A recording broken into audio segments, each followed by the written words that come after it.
Welcome back, students. And now let us go to the next part of glycolysis, that is payback. Previous class, we saw about the investment phase or preparatory phase, and now we will see the payback phase. In the investment phase, we invested in the glycolysis by giving it 2 molecules of ATP. And ultimately, we ended up with a product that is fructose 1,6 bisphosphate. That was the final thing. Now in the payback, we have to regenerate back the ATP that we invested plus make it profitable by generating some more ATPs. So there are two things. We have to question what was the purpose to make it fructose 1,6 bisphosphate. This is more explainable when we see that the fructose can now be easily cleaved into equal two halves.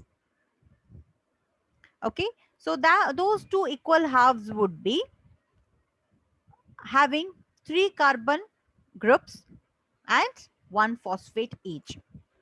That was also the reason one phosphate was on the first carbon and another phosphate was on the sixth carbon. So let us see how this happens.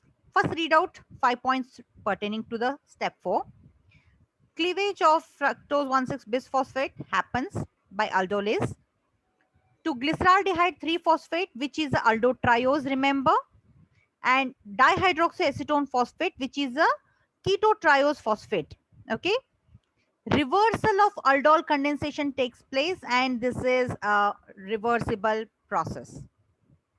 Further, there will be interconvertibility between dihydroxyacetone phosphate and glyceraldehyde phosphate by another enzyme, that is triose phosphate isomerase, which, to make sure the process goes forward into glycolysis, will convert more and more dihydroxyacetone phosphate into glyceraldehyde phosphate, 3-phosphate.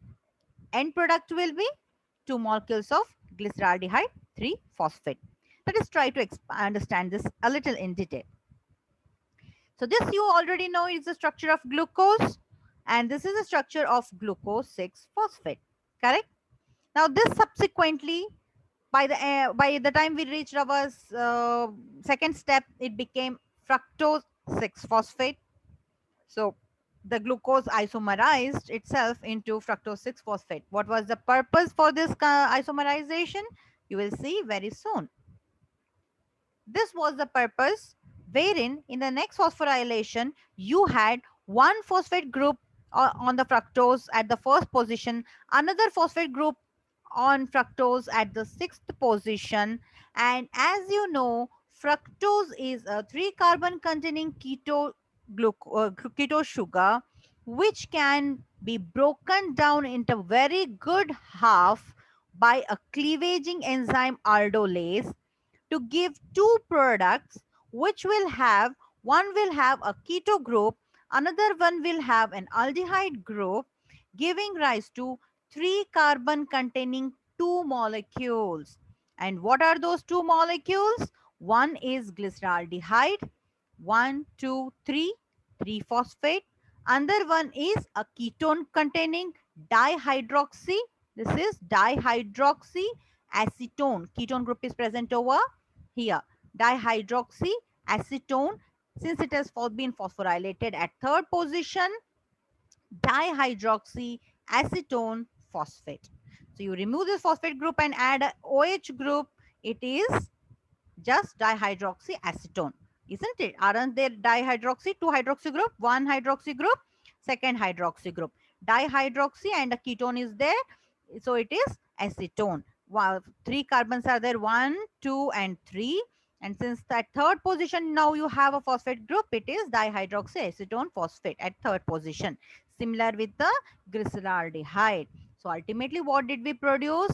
Just from one molecule of glucose, now we have generated or divided the product into two equal 3 carbon containing products, but we want to reap more benefit. So what will happen?